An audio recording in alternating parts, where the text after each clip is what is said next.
Welcome back to my Porsche 911 engine rebuild project. Today I'm going to be splitting the case.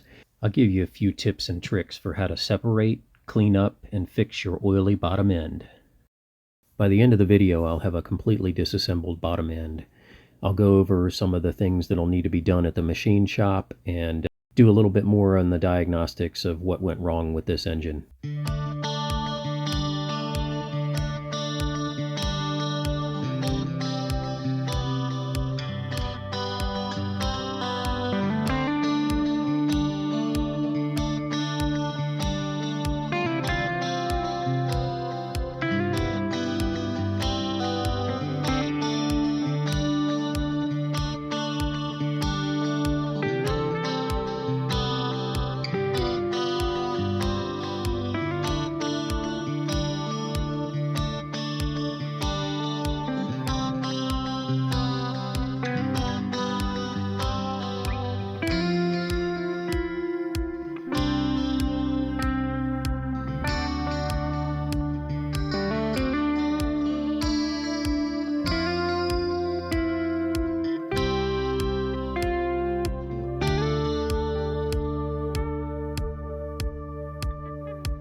So taking out the sump plate, we can see the bits of metal all over on the outside of the screen, which is not good, but expected when you have a grenaded rod bearing.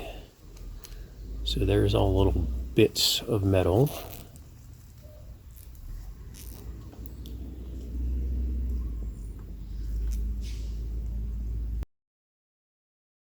Older Porsche 911 engines are notoriously leaky, so the case halves are glued together, and often people glue the sump plate and the intermediate shaft cover onto the engine. This makes them fairly difficult to get back off, so you just have to be careful, use a razor knife or some other tool to separate the glue.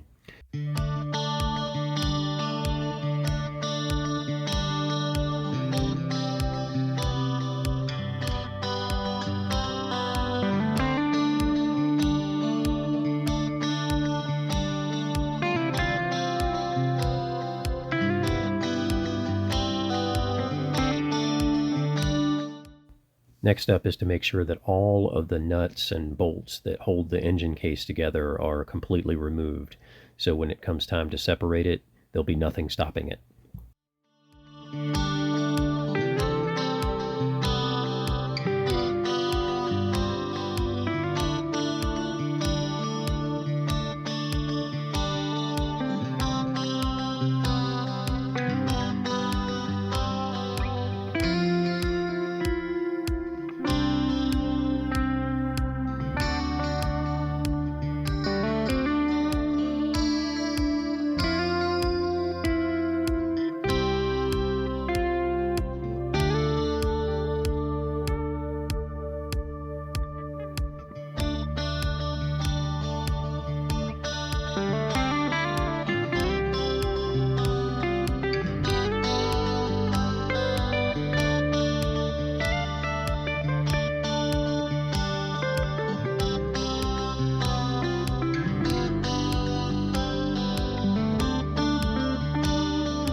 When it comes to spreading the case, you could wail on it with a rubber mallet, but I think that's a bad idea. Instead, I suggest using clamps and a wood spreader to spread the case ever so slightly, just enough so you can get a razor knife down in between the two halves of the case and then cut the glue around the perimeter. And there are a couple of spots on the case that you want to make sure you use as your spreading places. There are tabs in 3 places on the case, and then you can use the bolts that stick out on the end of the case that hold the engine cradle. Do not, I repeat, do not use the fan cradle to spread the case. Those pieces are not strong, and if they break, it becomes a real problem for you to get that fixed on your engine case. So do not use those places as a way to spread the case.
Each rod has a set of stamps on it that match.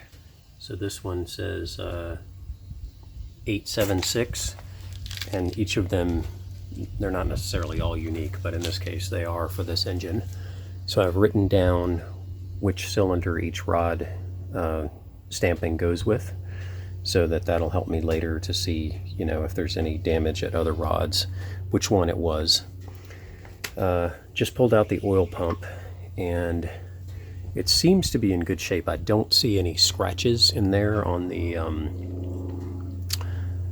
the teeth, and you can see it's actually moving some oil out of it as it goes. It's kind of somewhat resistant to turn because it's actually pulling vacuum, which is good. And when I do this, I can feel the vacuum on my thumb, so that is another good sign. So I think the oil pump may not have gotten damaged by this engine carnage. I can really feel it on this side.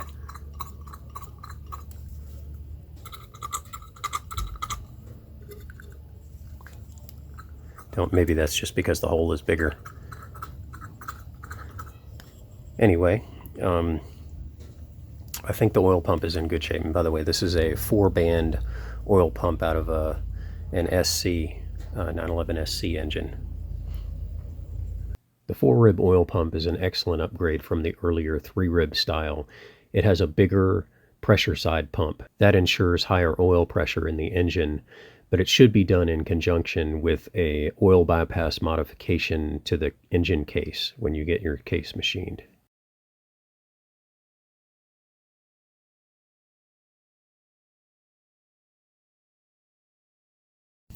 All right, so let's look at the main bearings. I'm going to wipe them off a little bit here.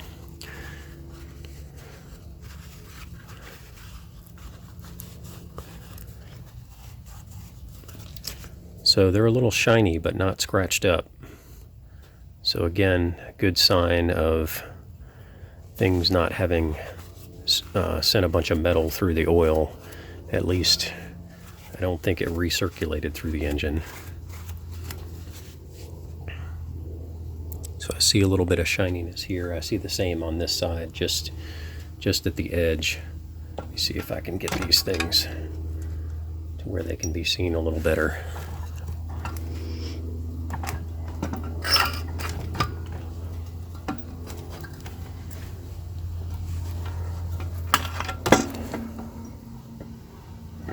Yeah, so here you see just right in the middle, a little bit of shininess. I think that may be fine. Obviously I'll get new bearings, but I don't think I have a lot of carnage. There's a little bit extra shiny on this one too. We'll see what the crankshaft shop has to say. But this one, I don't know. That one has a little bit of roughness to it, but it isn't shiny, which makes me think maybe it wasn't touching. And one more note here. Look at the inside of here. This is all flakes from that bearing, that number 5 bearing. Here's one that's squeezed out. It's very thin.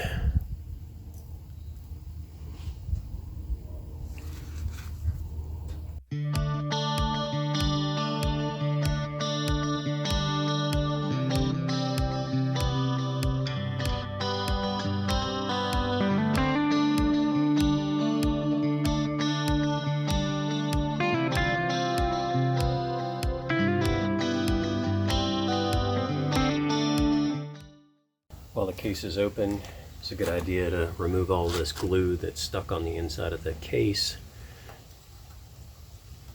I use 3-bond case glue, and all this little stuff, you just don't want that coming off later. It squeezes out when you close the case, but you know, it stays stuck to the new glue when you put it in, but old glue should be removed. Worth taking the time, but I just want to get the sort of the grossly bulging out stuff now while it's easily accessible.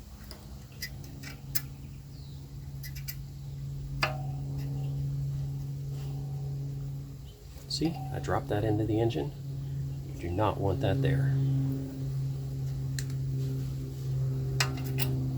So I've pulled off 2 rods so far. This is the bad one, as noted by bad rod on the tag I put on it, and you can see it is all blackened. It's a little bit scratched. It doesn't feel too terrible. I'm sure that's fixable. And there was no bearing here. And this is, again, it's not as terrible as I would have thought. It's not as gouged as deep as I would have thought, but it's probably going to have to be turned. I don't know if you can weld up and repair these things or whatever, but I will find out when I go to the crankshaft shop. But anyway, doesn't look that bad. I'm sure it needs repair. That needs repair. This is, I think, the number 4, and its bearings don't look too bad either. They look pretty decent.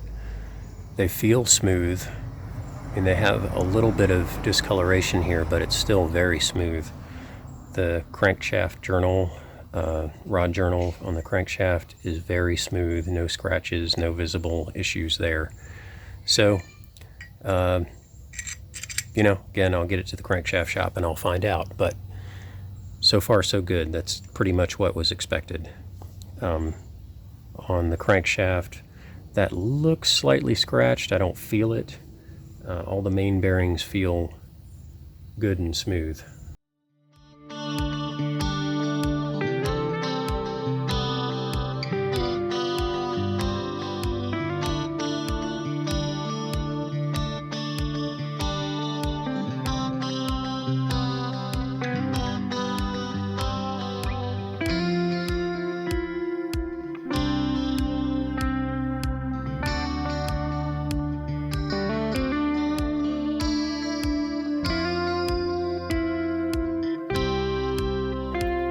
Write that down.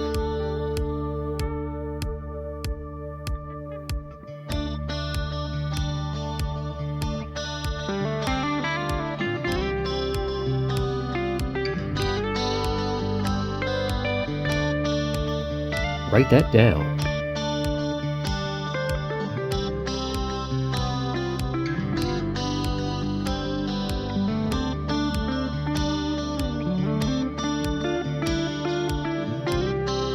The line boring process removed material where the bearings had shown to be shiny earlier in the video.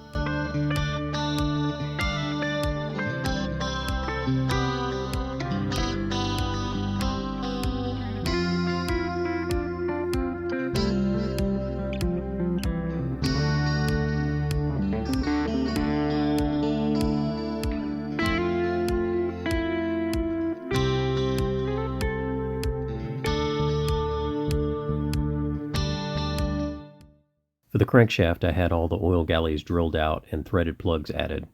The main journals were within spec, but the rod journals had to be cut to minus 0.25 millimeters. The crank was polished, straightened, and hardened. The critical modification to the crankshaft was to have the center main slotted and drilled. That should fix what I believe is the root cause failure of this engine. In these cranks, the oil path goes from either end of the crank all the way down through the middle of the crankshaft to each rod journal. So the two center rods tend to get less oil because they are the furthest from the oil pressure source. With this modification, the two center rods get pressure straight from the center main. Well, as promised, we've reached the end of the video, and I have a completely dismantled bottom end. All the machine work for the crank and the case are completed, and here are my cost totals so far. Subscribe, comment, check back for the next stage of this engine rebuild project. Thanks.